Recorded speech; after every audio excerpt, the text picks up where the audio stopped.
Sasa tumeandaa mwongozo wa kujitolea. Huu mwongozo utaanza kutumika Julai.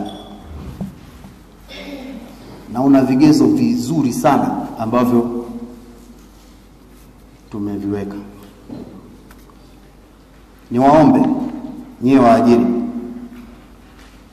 msije mkacheza nje ya huo mwongozo.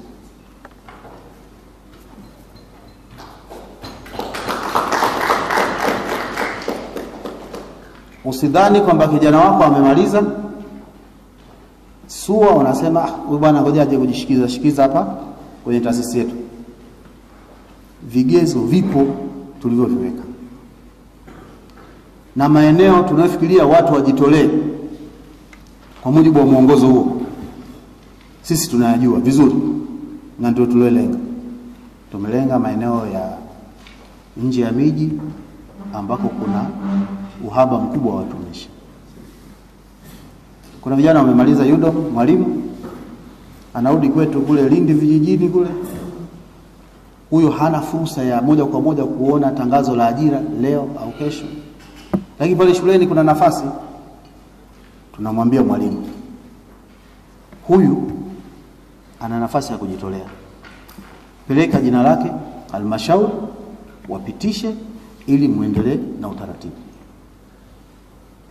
Lakini yule anajitolea pale kijijini, zikitokea nafasi za ajira na yeye atatakiwa kuomba kama mtumishi mwingine au mwananchi mwingine.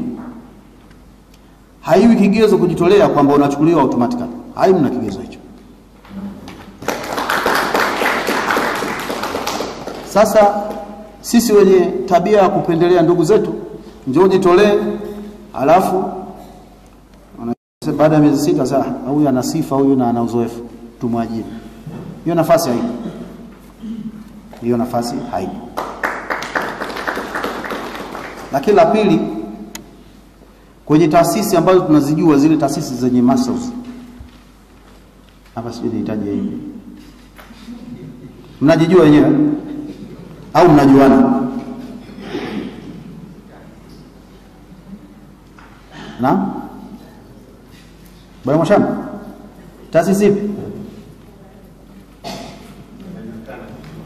zinajulikana? Usiwataje wasije wakushukia wakasema au jamaa anatumbua. Kuna zile taasisi zenye muscles, wana uwezo wa kuajiri au kuchukua vibarua 400, 200, 300, 100. Kama una uwezo wa kuchukua vibarua, kwa nini ukutenga kwenye ikama? Kwa nini ukutenga? Na kwa nini wewe unaishi Dar es Salaam, taasisi yako iko mjini, ndio unataka kuchukua vibarua ambako kuna facilities za kutosha na uwezekano wa mtu umwajiri akakaa Dar es Salaam atafurahia? Kwa nini uchukue vibarua Dar es Salaam?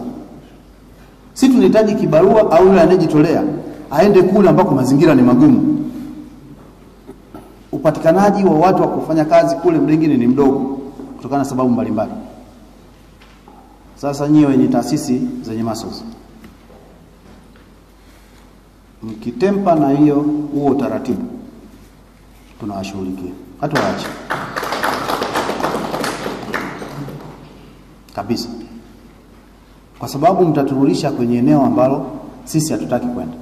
Kwa hiyo katibu wa secretariat pamoja na washiriki, ni waasi tafadhalini, nasisitiza mwongozo utakapotoka ufuatwe na uzingatiwe kwa kiasi kikubwa.